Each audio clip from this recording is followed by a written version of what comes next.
Hello everybody, John here, and today onto the garage. I really want to turn steel around in the garage.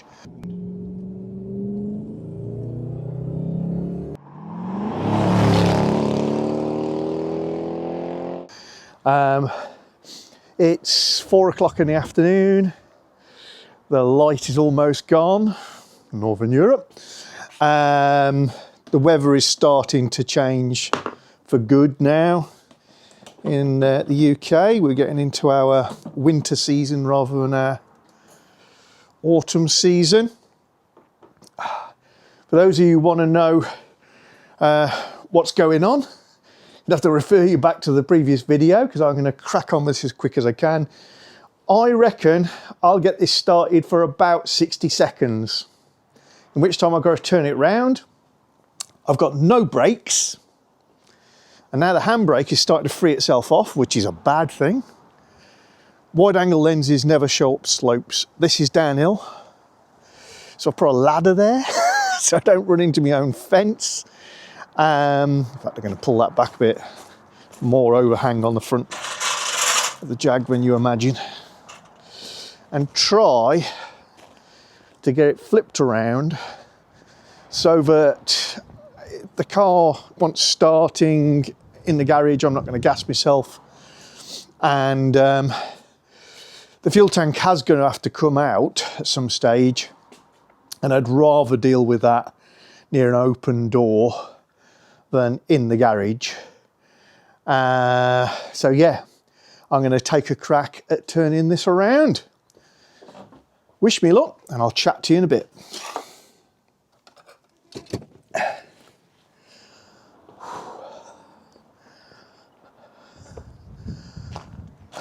I don't think that was recording, unfortunately, but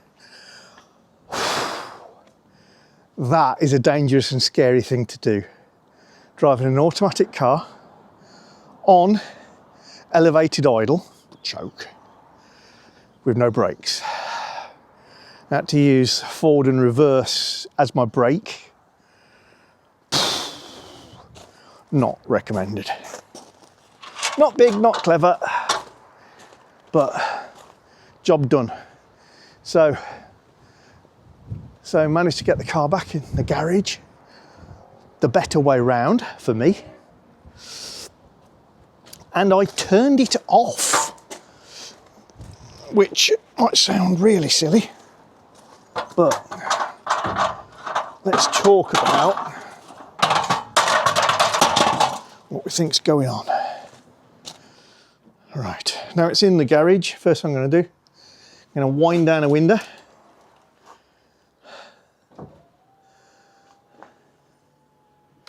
In fact, both.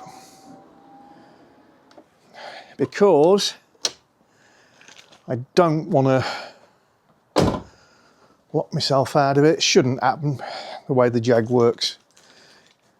It'll keep dropping its windows, but let's shut the door, it's freezing.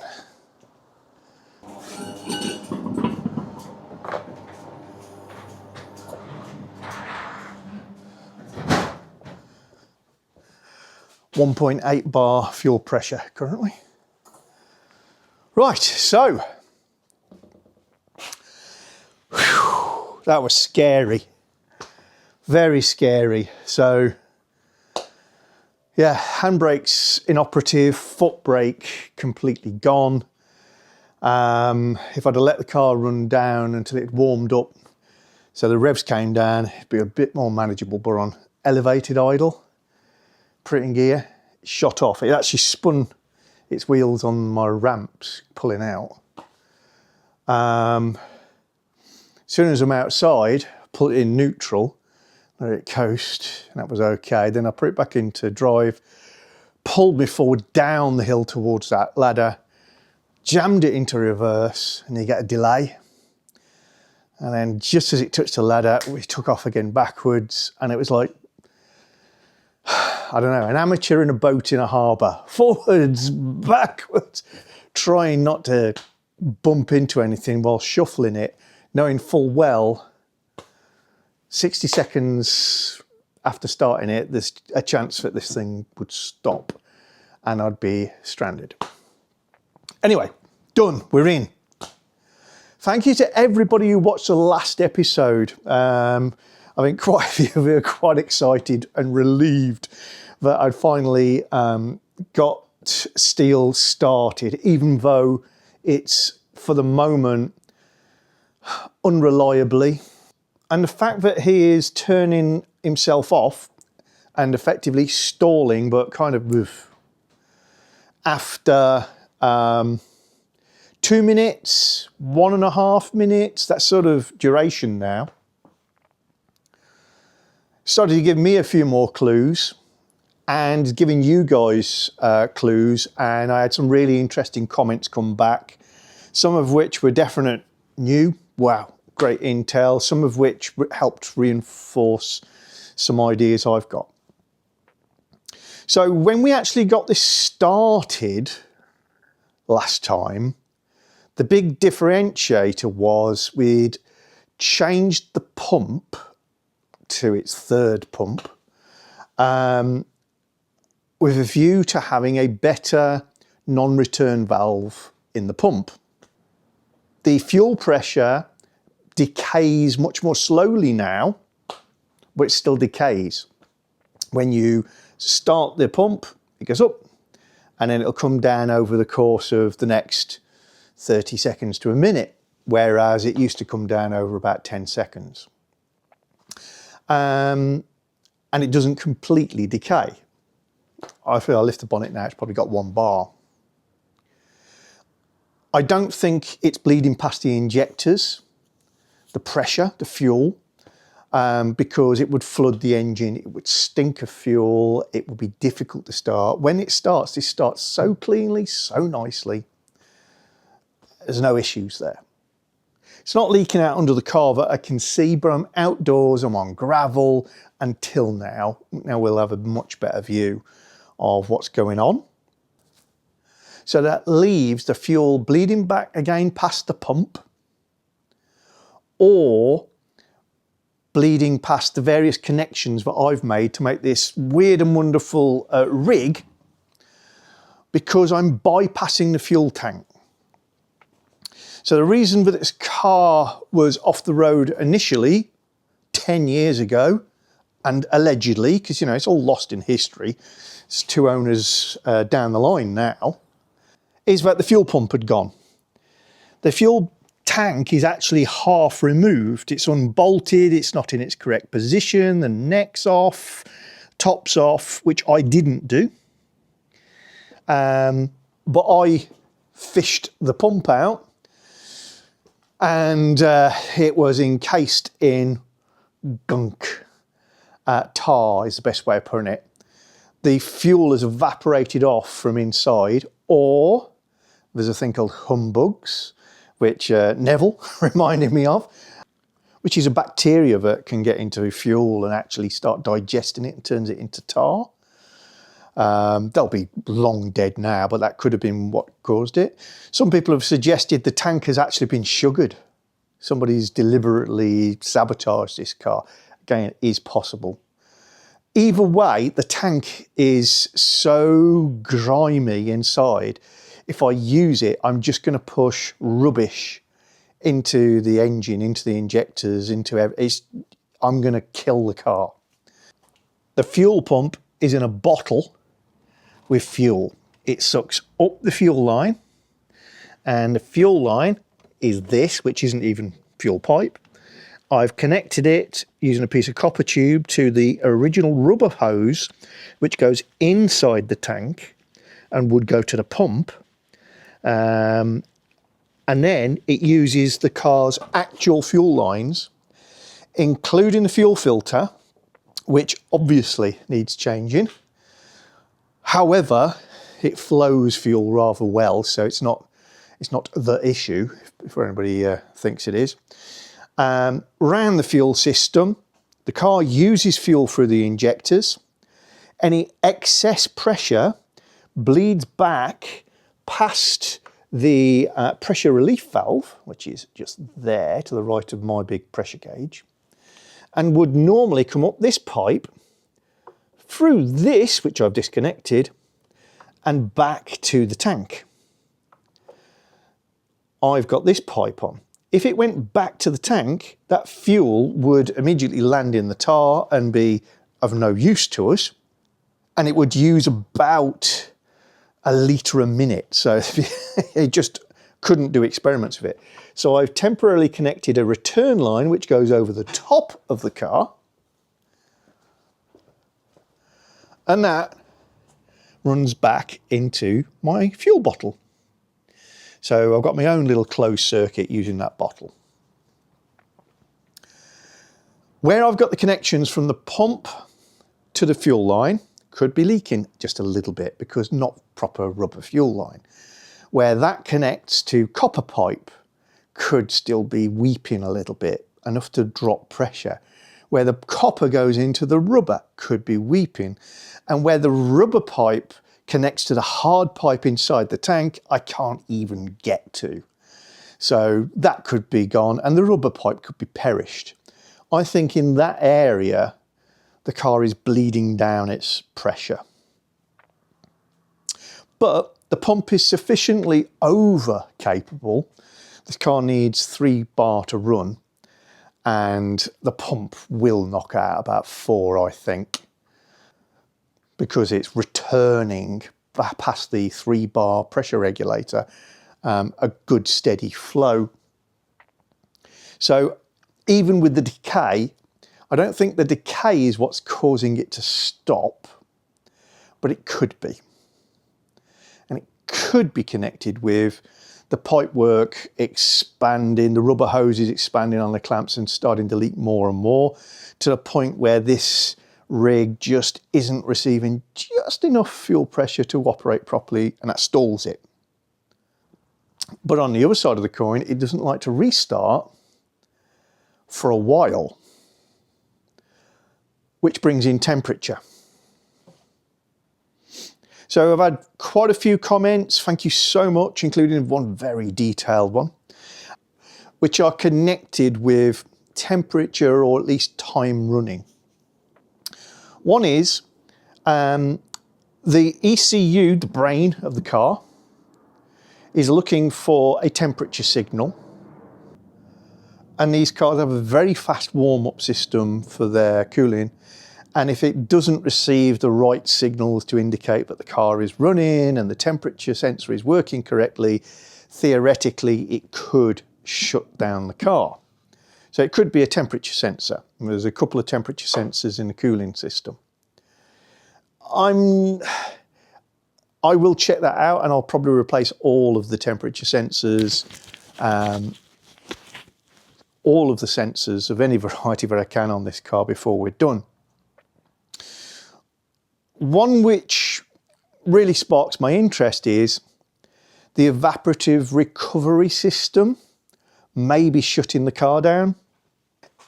In the back of this wheel arch, there is a carbon canister and a purge valve that is taking the fumes that are building up around the fuel tank and breather system and disposing of them correctly.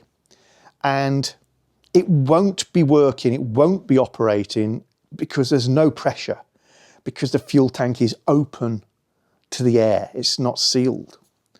So, is it possible that the purge system, knowing that there is an issue with the fuel tank, which would be simulated by the fuel cap being off, shuts the car down after a reasonable period and goes, no, something's not right, I'm not having it.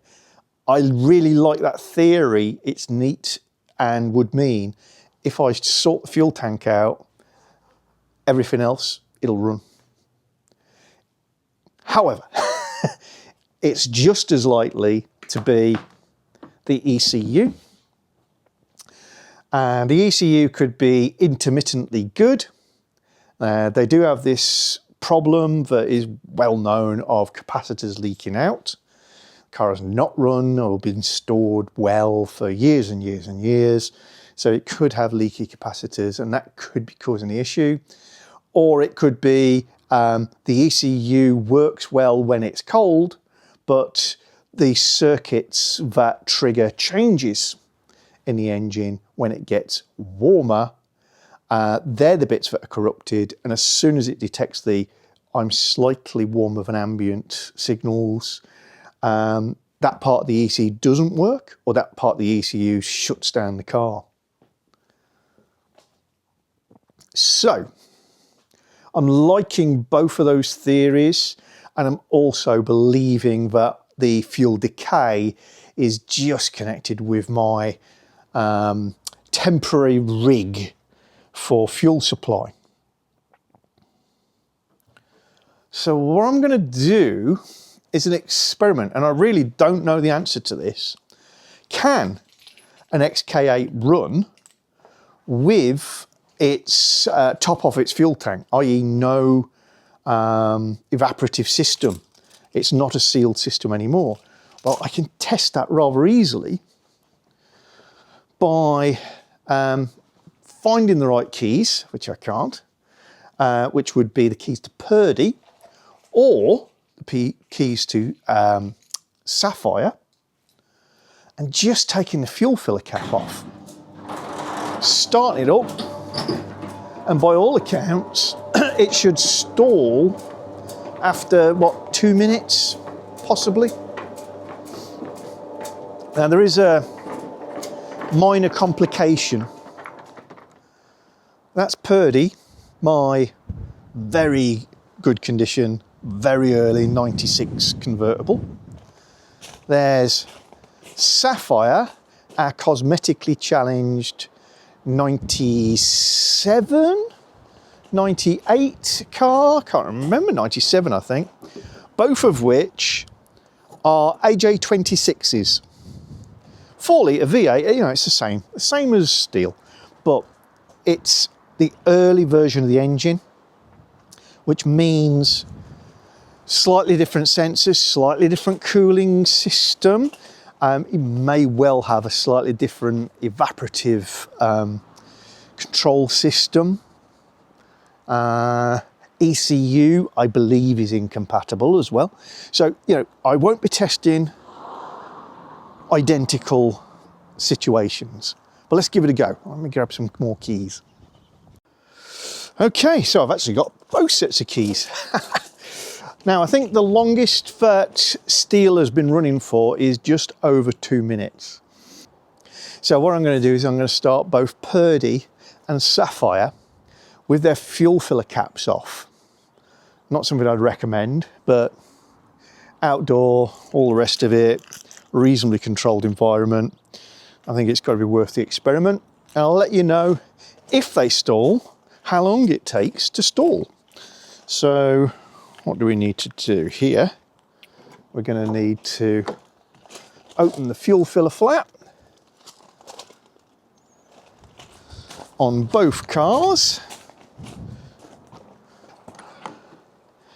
Remove the fuel cap on both cars.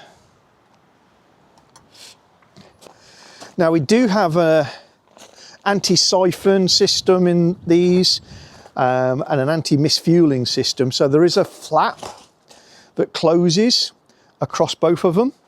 So what I'm going to do is, I've got some garden hose. I'm just going to take a 6-inch length of garden hose, oops, and on both cars insert it into the filler neck so that I know it's open and breathe into air. I don't suppose for a moment those flaps seal, but let's just make sure they're vented. So that's what we're talking about, that flap. If I just put the piece of hose pipe in, then we're definitely venting to air. I've got to get on with this, we're losing light. My camera compensates a lot. It's dirty, so it's hard to see, but there we go. So they're definitely vented. And now, let's start them up.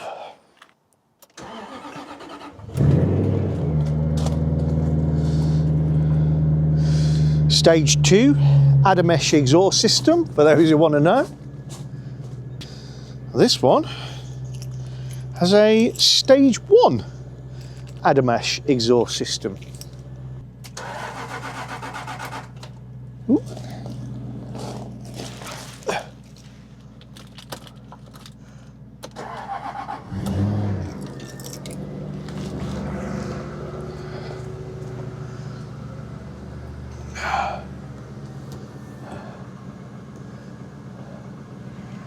I did have a couple of sets of comments that still starting because I left it idling too long and it fouled the plugs. That's not a thing.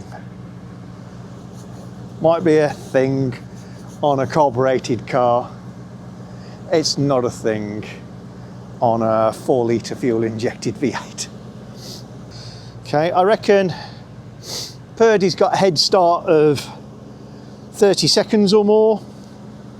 I'll leave these running for 5 or 6 minutes and see if we get any issues. Okay, so we are at,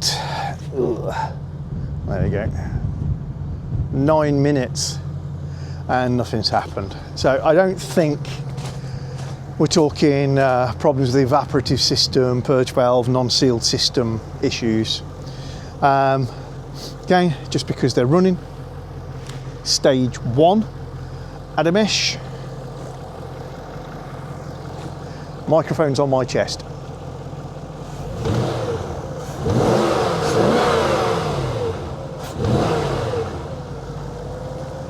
Bonnet's open, obviously. Stage 2. Again, same microphone on my chest. Very different.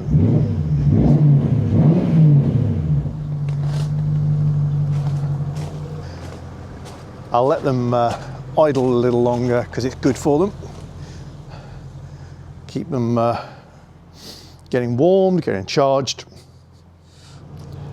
Well, both cars been happily running for 20 minutes now, so I think we can rule that one out. So let's turn Purdy off. I'll remove the piece of pipe that's venting her.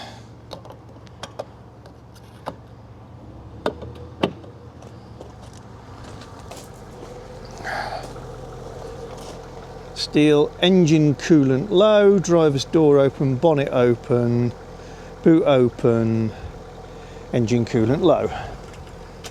All good. Pull out the bit of pipe.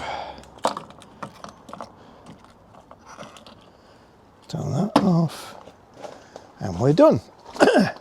So,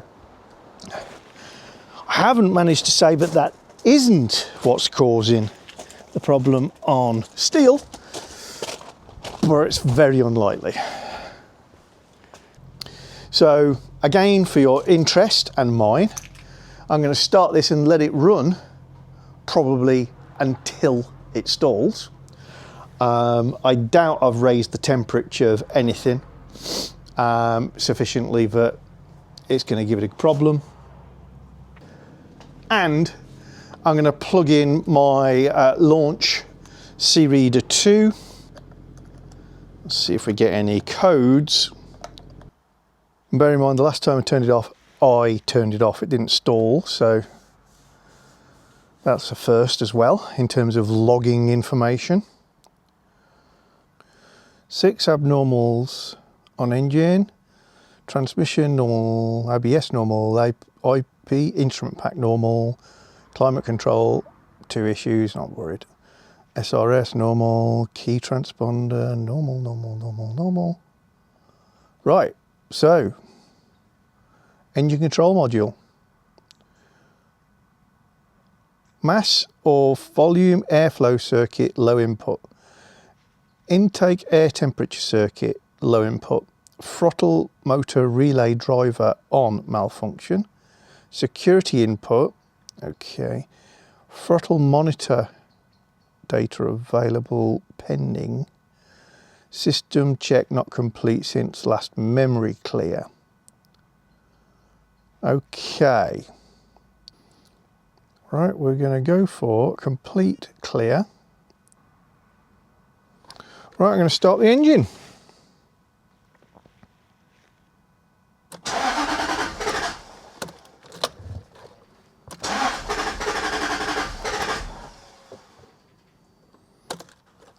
It's interesting. I had the ignition on for quite some time and now it doesn't want to start.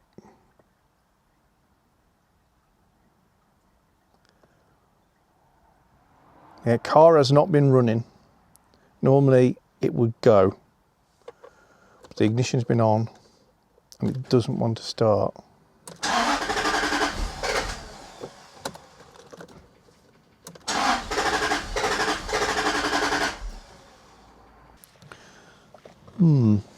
Leave that to sit there for a second.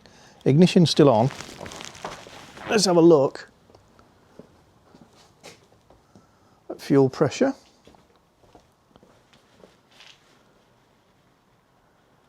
Down at 2.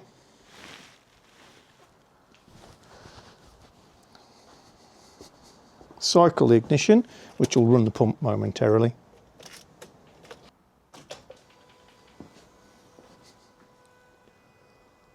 Rebar. Slow decay. We're even losing some fuel just there, so.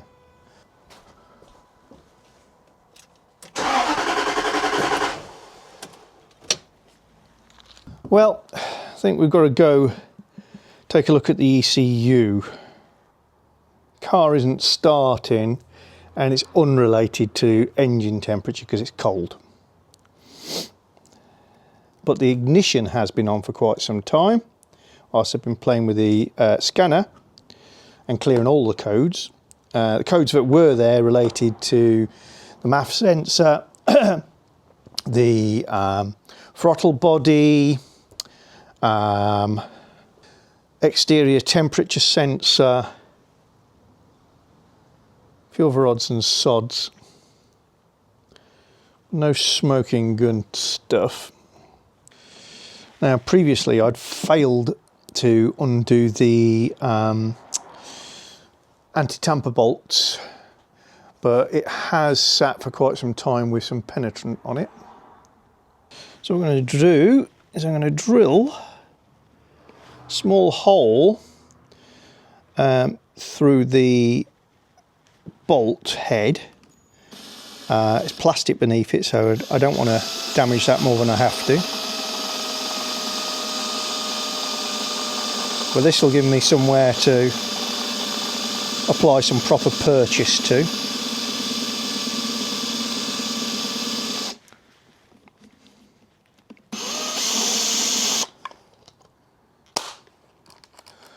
I appear to have a Duff battery. Or is it Ryobi 1.5 amp hour 1 Plus. It's not new, a long way from it. But don't you always find when you get a 2 battery set, one of them ain't that good? Needless to say, once you've got these bolts out, you won't be replacing them. Just put some cap heads in there, far better.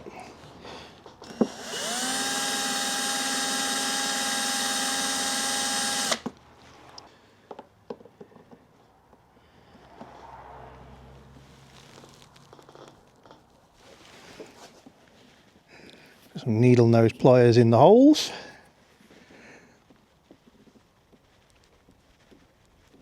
Still don't want to move.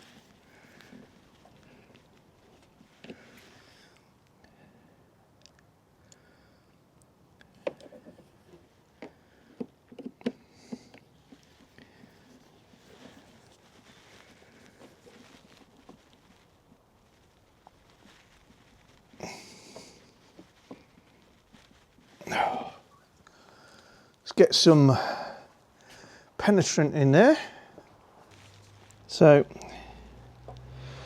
you can see the holes are through to the plastic, so the penetrant has got a good chance of getting under the head and maybe near the thread. Ah, look at that, in one and out the other. I've just splashed you. I don't even think that was possible, would you? Let's see if we can get it to turn with a punch now.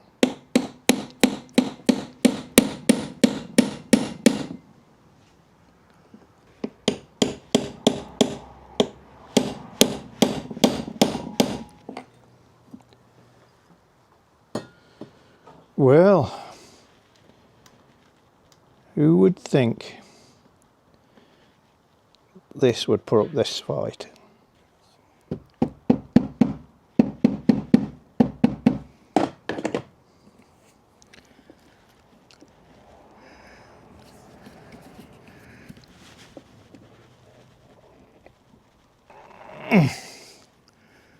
Not the ideal use of my pliers, but whatever it takes.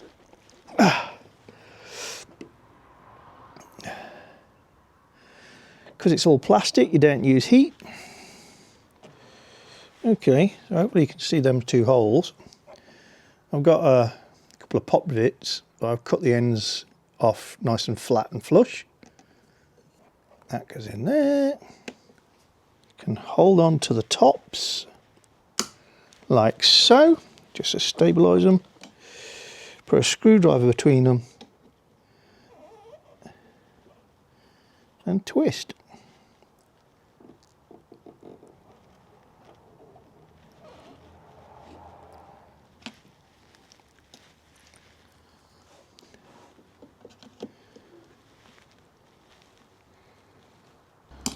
Okay, instead, let's put that in there.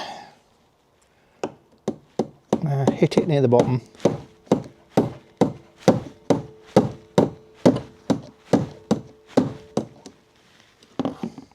Does not want to come undone. I mean, I can take the head off, won't be the end of the world, but then I have a stud to remove. And it should be in a brass insert, you know, this shouldn't really be frozen, not to this extent.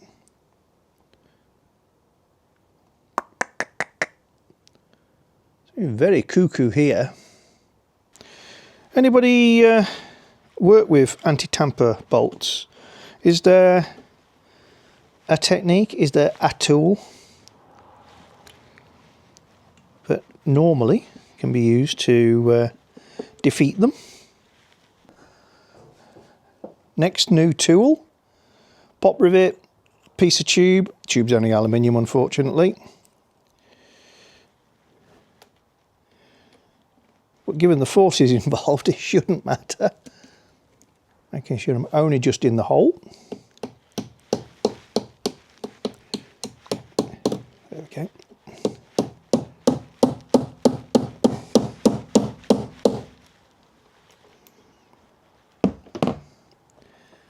It's bent the rivet some more. This is probably another one of those compounded reasons why nobody's ever managed to start this car. They'd love to go in here.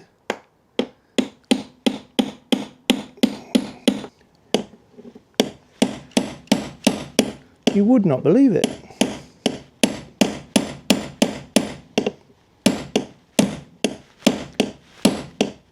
This is not a big fitting. How is it hanging on? Why is it hanging on to this extent? Yeah, I know vibrations aren't best around the ECU, but what do you do?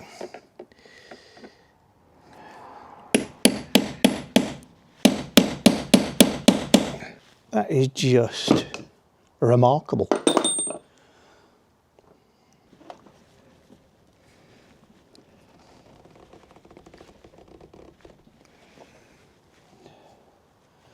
Literally bending pliers. You see that? I mean, these are nasty things, but bent. That jaw is gone now. All I can tell you at the moment is you don't want these anti-tamper bolts anywhere near your car.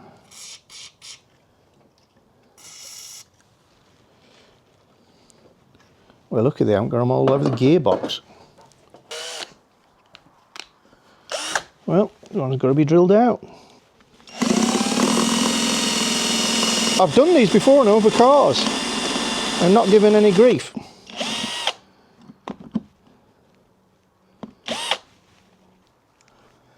I'm going to use a so-called easy out, which is a left-hand threaded spiral with a taper. So I'm not drilled all the way through the bolt, but now it's weakened, you never know.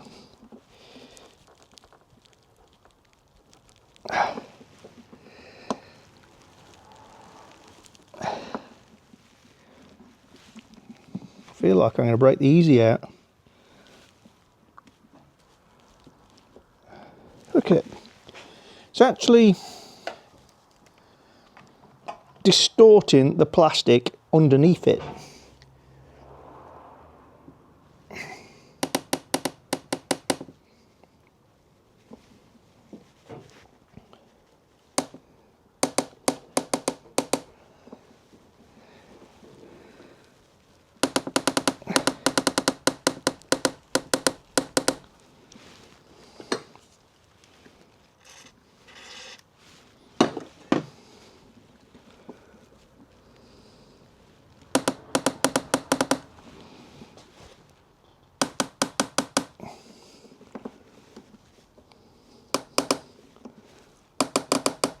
How can it be hanging on?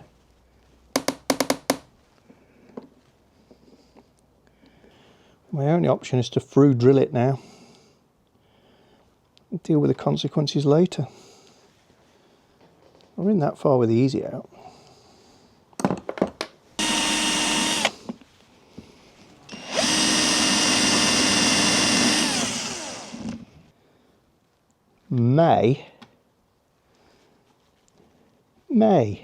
Just may let go.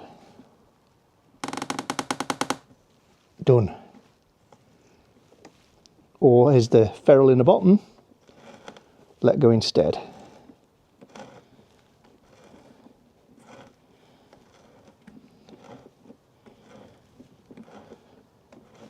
Well, it's unscrewing.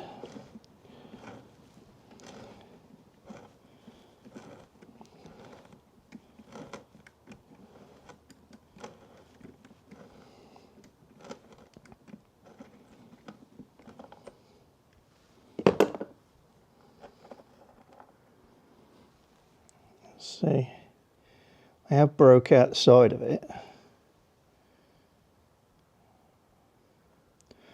but the top of the brass should still be okay. It's got red Loctite on it. Shit. Excuse my language. It's got red Loctite on it. Right, so this substance is thread lock. Most of you will have seen blue thread lock. Blue thread lock increases the force needed to get the bolt to turn. It stops it vibrating loose. It makes it user serviceable but unlikely to come undone.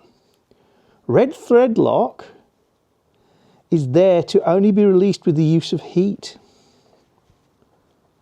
It's for things that don't want to be removed. Now, I know this is tamper-proof bolt, but come on. And somebody has been in here before, because that is not standard.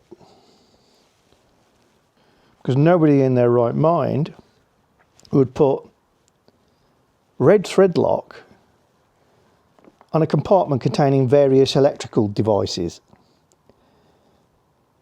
What's the point in that? You know, this isn't a sealed unit that you'd replace this. You've got to disassemble it to get at the bits. And it's plastic, so you can't apply heat. Ah, mystery over. Well, we're not going to be wasting our time with various other holes on this. This is going straight through the middle. Just noticed a bit of swarf. It's landed in my fuse box. Not a good idea.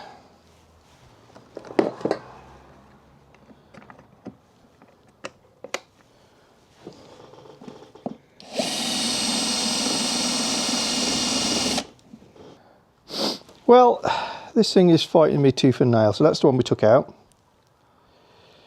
I got another one out, sort of. Took the head clean off. So now I've got mainly hollow stem in there. I've got to get to these two, but the access isn't brilliant. So might as well remove the plenum cover in order to do it. It's pitch black outside. The beauty of edits is time gets distorted. So I've been out here a while.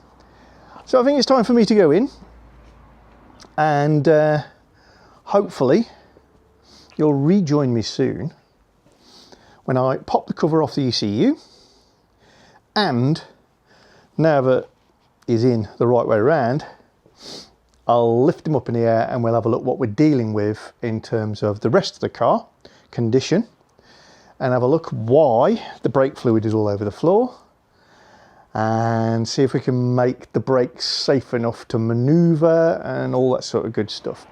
So many more mysteries, but this car has just got compound issues. That's all it is. I suspect nothing is going to be that bad. It's working out what all the issues are. And red thread lock. Right. See you soon, folks. Bye. If you're interested in any of the gadgets, gizmos and tools that I use in my videos, then very often I'll put a link to relevant items in the description below the video, but you can also go to amazon.co.uk/shop/to the garage, and that will give you the To the Garage storefront. These are not things I'm selling. It's just a link to all of the Amazon based items that I've bought over the years which are relevant to the channel. Nice little feature. Thank you very much, Amazon. If you're enjoying our channel, then don't forget to subscribe and click the little bell icon so you get notifications of new videos.